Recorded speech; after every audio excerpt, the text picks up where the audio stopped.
दोस्तों आप सोचिए कि आज के टाइम का आदमी एक गन और कार लेकर 12वीं सदी में पहुंच जाए तो तब के लोगों का रिएक्शन उसे देखकर क्या होगा।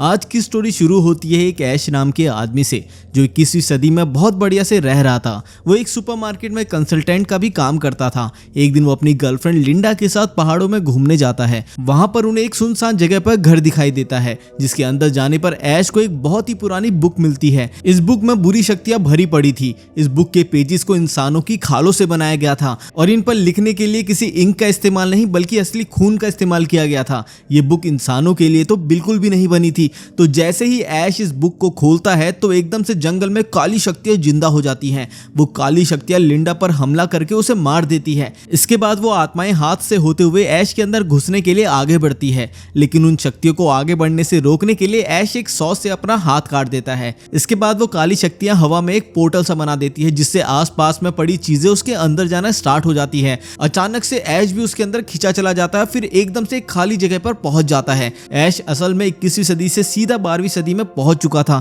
तभी वहां पर कुछ घुड़सवार आते हैं और ऐश को पकड़ लेते हैं और फिर किंग आर्थर के सामने पेश करते हैं। तभी वहां पर एक बुढ़ा आदमी आ जाता है और वो बोलता है कि शायद ये वही आदमी है जिसके बारे में भविष्यवाणी हुई थी, लेकिन आर्थर इन सब बातों पे बिल्कुल भी विश्वास नहीं करता।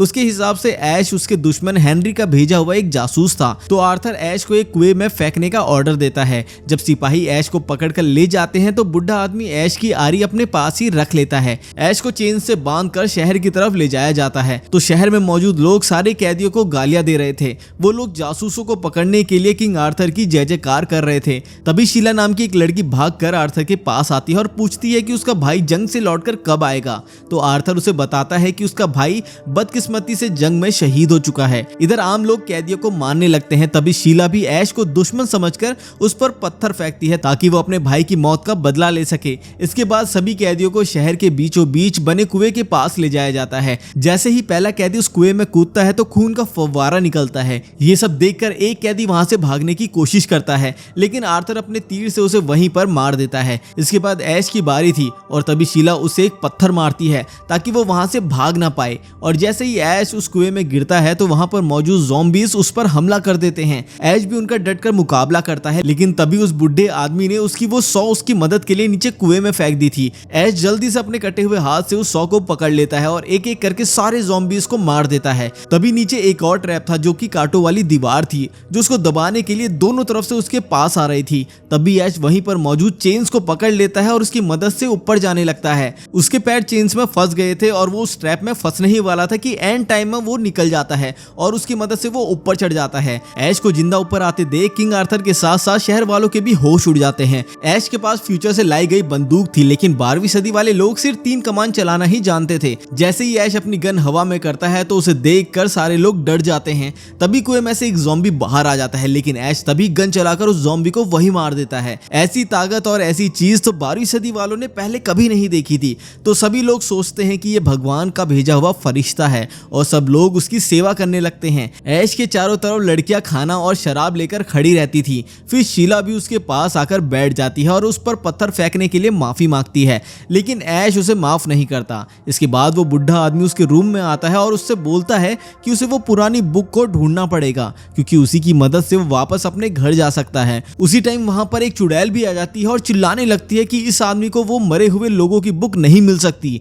ऐसी अजीब सी चुड़ैल को देखकर वहां पर मौजूद सारे लोग डर जाते हैं, लेकिन ऐश फिर से अपनी बंदूक को निकालता है और एक गोली में चुड़ैल को चलता करता है। इसके बाद वो बुढ़ा आदमी ऐश को उस बुक को ढूंढने के लिए बोलता है क्योंकि अगर वो गलत लोगों के हाथों में लग गई तो दुनिया में हर तरफ से बुराई ही फैल जाएगी। इसके बाद वो एक लोहार के पास जाते हैं जो ऐश को एक नकली हाथ बना कर देता है जो अच्छे से काम भी कर रहा था। शीला भी ऐश के लिए एक शॉल लेकर आती है। ऐश उसे लेने से मना कर देता है और फेंक देता है, जिसे देखकर शीला को बिल्कुल भी अच्छा नहीं लगता। वो ऐश को एक लाफा मारती है और वहां से चले जाती है, लेकिन ऐश उसके पीछे जाता है और उसे एक किस कर लेता है। अगले दिन आर्थर और वो बुढ़ा आदमी ऐश को लेकर पुराने कब्रिस्तान पर जाते हैं जहां उसे वो पुरानी बुक को ढूंढना था। बुढ़ा आदमी ऐश को एक मंत्र बताता है जिसके बिना उसे वो बुक नहीं मिल सकती और वो ऐश को ये भी बोलता है कि तुम्हें मंत्र के सारे वर्ड्स को बिल्कुल सही से बोलना होगा।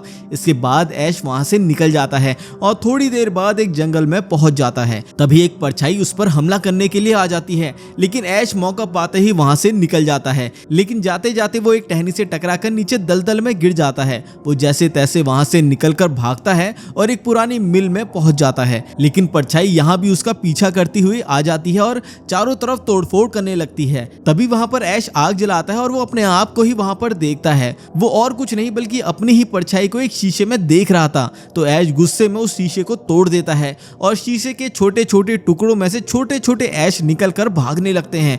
वो सारे मिलकर ऐश पर हमला कर देते हैं। ऐश उन्हें मारने की कोशिश करता है, लेकिन इतने सारे सिपाहियों का सामना नहीं कर सका और फिर एंड में वहीं गिरकर बेहोश हो जाता है।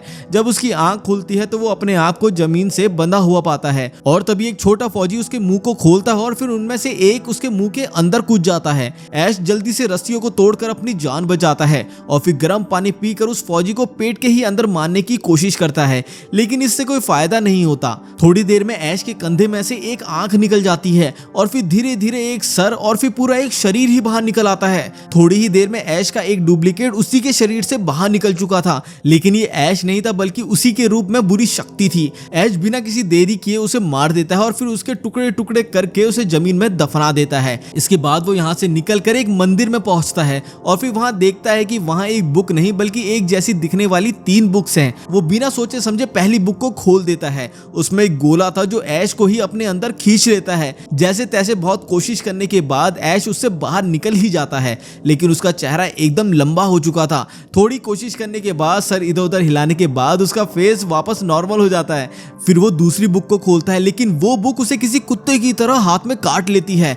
लोहे के हाथ होने की वजह से ऐश की जान बच जाती है। अब बारी थी लास्ट बुक की, तो तभी ऐश उस मंत्र को जो बुढ़े आदमी ने उसे बताया था वो भूल जाता है। वो फिर गलत मंत्र बोल देता है जिससे मरे हुए लोग बाहर आने लगते हैं। ये जिंदा हुए कंकाल ऐश को मार देना चाहते थे, लेकिन ऐश जैसे तैसे अपनी जान बचाकर घोड़े तक जा पहुंचता है। इसके बाद वो जल्दी से शहर की तरफ लौट जाता है, लेकिन उसका डुप्लीकेट जमीन से एक ज़ॉम्बी की तरह जिंदा हो जाता है। ऐश के पहुंचने पर शहर वाले बहुत खुश होते हैं क्योंकि उन्हें लगा था कि अब ऐश उन्हें बुरी ताकतों से बचा लेगा, लेकिन वो तो सिर्फ अपने घर वापस जाना चाहता था। वो उस बुक को उसी बुढ़े आदमी को दे देता है, लेकिन जब उस बुढ़े आदमी को पता चलता है कि ऐश ने मंत्र गलत पढ़ा था तो वो बोलता है कि तुम अब वापस घर नहीं जा सकते क्योंकि उसी की इस गलती की वजह से अब तबाही फैलने वाली है। ऐश को लगता है कि अगर यहाँ पे सभी लोग मारे जाएंगे तो ये उसी की गलती होगी और ये उसे बिल्कुल भी अच्छा नहीं लगेगा। तभी वहाँ एक राक्षस उड़कर आता है और शीला को उठाकर ले जाता है।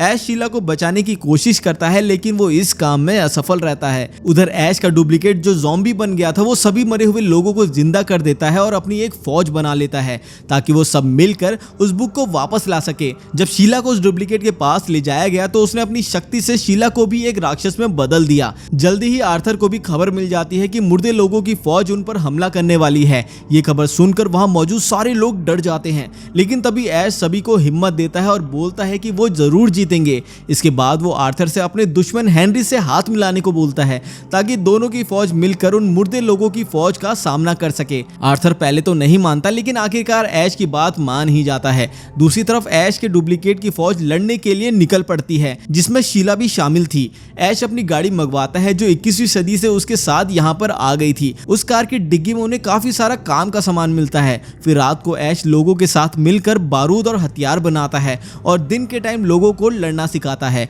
अब ऐश सिर्फ मुर्दे लोगों की फौज को जैसे तैसे हराकर घर वापस जाना चाहता था। जल्द ही मुर्दों की फौज आर्थर के महल तक आ जाती है, लेकिन उनके आते ही वो लोग आग वाले तीरों का हमला उन पर कर देते हैं। इसके बाद ऐश और बाकी लोग उन पर गोलीबारी शुरू कर देते हैं, लेकिन अब भी वो जीत से काफी दूर थे। कुछ कंकाल मिलकर महल का गेट तोड़ देते हैं और अंदर घुस जाते हैं। तभी ऐश अपनी अपग्रेड की गई कार लेकर आ जाता है और मरे हुए लोगों को दोबारा मौत की नींद सुला देता है, लेकिन तभी उसके सामने शीला आ जाती है और वो वहीं पर रुक जाता है। शीला एक भाले से उस पर हमला करती है, लेकिन ऐश उसे देख लेता है और बच जाता है और फिर उसे उठाकर दूर फेंक देता है। अब ऐसा लगने लगा था कि वो कंकाल शहर वालों को हरा कर उस बुक तक पहुंच ही जाएंगे, लेकिन एंड पॉइंट में हेनरी आर्थर की मदद करने के लिए अपनी फौज लेकर वहां पहुंच जाता है। ऐश अपने डुप्लीकेट से उस किताब को बचा ही रहा था कि तभी वहां पर शीला आकर ऐश पर हमला कर देती है, लेकिन ऐश शीला को उस दीवार से नीचे फेंक देता है। इसके बाद ऐश और उसके डुप्लीकेट के बीच में लड़ाई शुरू हो जाती है। ऐश उसे जितना भी मारे लेकिन उसके डुप्लीकेट पर कोई भी असर नहीं होता। वो डुप्लीकेट ऐश को दीवार के नीचे फेंक देता है। तभी ऐश की नजर वहां पर रखे हुए बारूद के बैग पर पड़ती है जो बस जलने ही वाला था। वो मुर्दों के लीडर को मौका मिलते ही लड़ने के लिए बुलाता है। उसके आते ही वो उसे बारूद के बैग के साथ हवा में फेंक देता है, जिससे हवा में एक जोरदार धमाका होता है और उनका लीडर वहीं पे मर जाता जाता है, जिसके बाद मुर्दे लोग वहां से भागने लगते हैं। इस जीत के बाद सारे शहर वाले बहुत खुश होते हैं। उधर शीला भी होश में आ जाती है और होश में आते ही ऐश को हक कर लेती है। और दूसरी तरफ आर्थर और हेनरी के सैनिक वापस आपस में लड़ने के लिए तैयार खड़े थे, लेकिन इसके बाद ऐश उन्हें समझाता है। इन सब के बाद वो बूढ़ा आदमी एक काढ़ा बनाकर ऐश को देता है और कुछ खास मंत्र बोलने को बोलता है, जिसकी मदद से वो वापस 21वीं सदी में अपने घर लौट सके। घर जाने से पहले ऐश शीला से मिलने जाता है और उसे आखिरी बार मिलकर उसे अलविदा बोल देता है। आखिर में वो वापस अपने घर 21वीं सदी में लौट आता है और आने के बाद ये कहानी वो अपने दोस्तों को सुनाता है, लेकिन उसकी इस बात पर वहां मौजूद कोई भी विश्वास नहीं करता। और दोस्तों, इसी के साथ ये मूवी यहीं पर खत्म हो जाती है। वीडियो पसंद आई तो इसे लाइक कर दे और चैनल पर नए हैं तो इस चैनल को सब्सक्राइब जरूर कर ले। तो मिलते हैं अगली वीडियो में।